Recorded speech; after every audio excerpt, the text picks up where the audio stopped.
Անգուսի մսի համար բռնում ենք չաման, ահա միսը, չորացել է շատ լավ, չորությունը,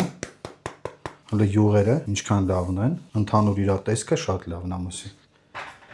Մենք այստեղ ունենք 100 գրամ չաման, 50 գրամ քաղցր բիբար, 100 գրամ ունենք սխտոր, փոշի, 20 գրամ ունենք աջիկա, կես լիտր ջուր լցրել ենք նախապես, 1 լիտր կլցնենք հիմա։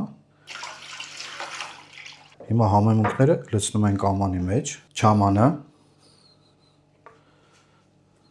սխտորը, կարմիր քաղցր բիբարը եւ կծու աջիկան։ Համեմունքները լավ խառնում ենք, ոնց որ ցույց եմ տվել, եւ լցնում ենք ջրի մեջ արդեն։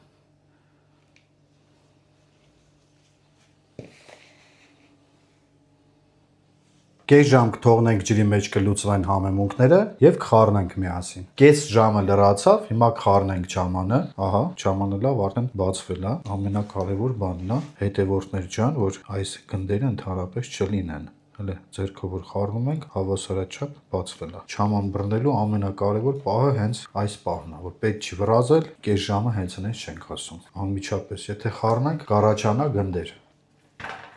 Անգուսի միսը տեղափոխում ենք չամանի մեջ։ Ահա։ 5 օր կպահենք չամանի մեջ, հետո միասին կհանենք, կթաթախենք։